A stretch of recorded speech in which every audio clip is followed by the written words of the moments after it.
A minor earthquake shook Israel and the West Bank overnight. The IDF's Home Front Command confirmed a 3.5 magnitude tremor centered in the area between the settlements of Ariel and Jerusalem at around 11:15 p.m. Tuesday night. Residents of Ariel, Jerusalem, and the surrounding areas reported feeling the quake. The earthquake warning system was not activated, though, because the tremor did not pose a danger to residents. And joining me now is Dr. Gony Biran, a seismic hazard researcher. Thank you very much for joining us this morning. Good morning. Thank you for having me. I want to ask you, can we expect more tremors here in Israel in the next few days, especially following the earthquake in Turkey? It's hard to say. We know that many times when a large earthquake occurs, it kind of lights up the entire region, and you can see the earthquakes that occur in a region that kind of surrounds the larger earthquake. So the earthquake that happened last night could be connected to the earthquakes in Turkey. However, we also know that earthquakes happen in Israel regardless of other earthquakes happening anywhere else. So it's different to say whether or not it's connected and whether or not are we going to experience any other earthquakes soon. Yeah, and that leads me to my next question. Why is Israel such at risk for earthquakes?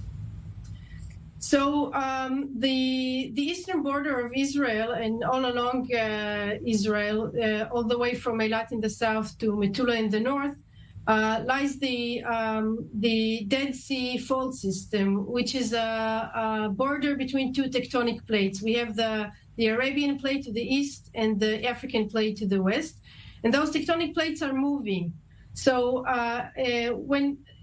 when they move, a lot of stresses kind of accumulate between those tectonic plates, and they're actually locked.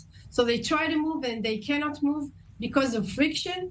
And once those forces that try to move the plates overcome the friction forces, then the earthquake occurs, and it releases all the energy in the form of seismic waves that travel through the Earth's crust and shake our houses. Is Israel prepared for a major earthquake? I mean, most of our buildings were built in the 1960s. So all the buildings that are built after 1980 should be prepared for earthquakes because the building code was updated at that time, and if you build according to that building code, it should be fine. The buildings that were built before that, it's really hard to say, and I'm not sure they are prepared for an earthquake. We at the Geological Survey conduct many researches to identify and quantify and characterize all the seismic hazards that Israel has in order for the states to be able to prepare for them better. What advice do you give to people in case of an earthquake here in the region? So the IDF Home Front Command has very specific recommendations for how to react during an earthquake. The first thing that one should do is, if we have enough time and we are at the first floor of a building, we should attempt to exit the building as soon as possible and get away from the building. If we're not able to do that if we don't have enough time to do that, then you have to go into the sheltered room, the mamad, that every house should have nowadays, and you should leave the door and the windows open. In case you cannot go into a mamad, then you should go to the stairwell because it's a more fortified area of the house.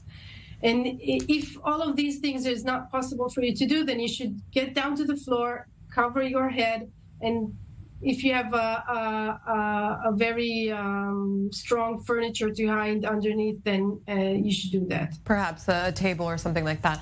Dr. Gony Biran, seismic hazards researcher, thank you very much for joining us today, and let's hope we never face an earthquake, or at least not in the near future. I agree. Thank you very much. Thank you.